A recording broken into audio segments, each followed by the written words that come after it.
So how are electromagnetic waves produced? They are produced by oscillating electric charges, because it is a fundamental property of electric charge that when it accelerates, it gives off electromagnetic radiation. So if we make electrons oscillate up and down in a wire by applying an AC voltage, the electrons are speeding up and slowing down and changing direction, so they are accelerating, which produces an oscillating electric field. As well as being made by oscillating electrons in an antenna, electromagnetic waves are also produced by accelerating electrons in atoms. If atoms are vibrating due to thermal energy, the charged electrons inside them are also vibrating, so they're accelerating and emitting electromagnetic waves.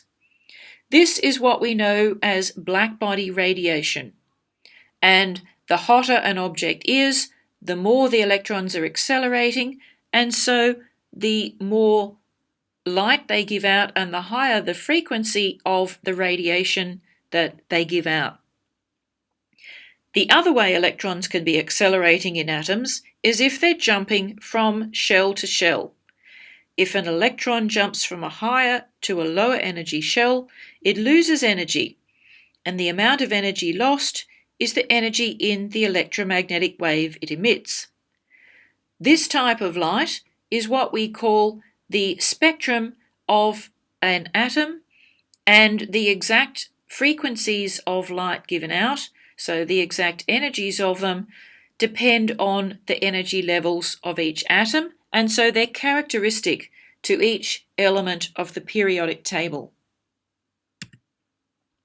So going back to our dipole antenna, which is an antenna with one end positive and one negative that's oscillating, the oscillating electron current is producing a changing electric field, and it also produces a magnetic field that is perpendicular to the direction of movement of the electrons.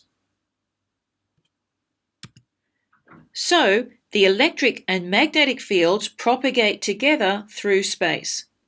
They oscillate at the same frequency, which is the frequency of oscillation of the electrons in the wire, and that is the reason why there are in fact a lot of electromagnetic waves at roughly 50 Hertz around our houses with all their wires with our 50 Hertz mains power.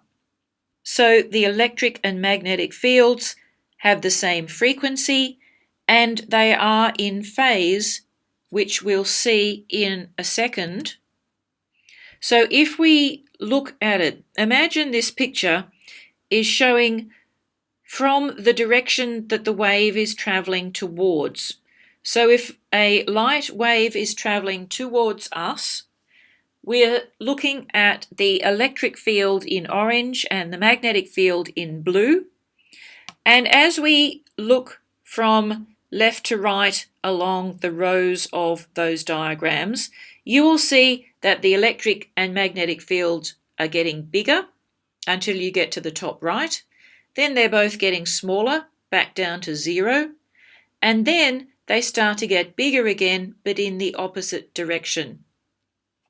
So the fact that they are in phase means they both reach a maximum at the same moment and both go back down to 0 at the same moment.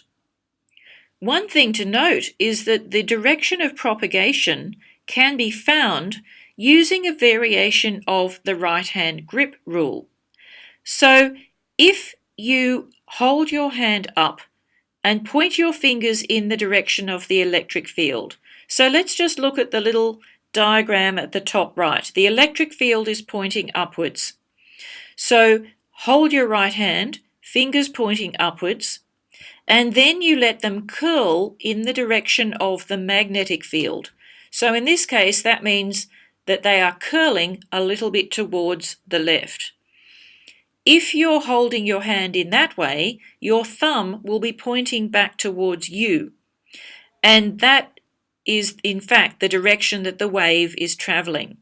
So you can always do that with electromagnetic waves. Point your fingers in the direction of the electric field, curl them into the direction of the magnetic field, and your thumb points in the direction the wave is travelling.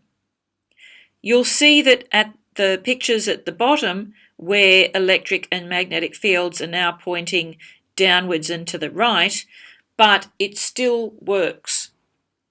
If you have your fingers pointing downwards to represent the electric field, then they're curling to the right, and your thumb is still pointing towards you.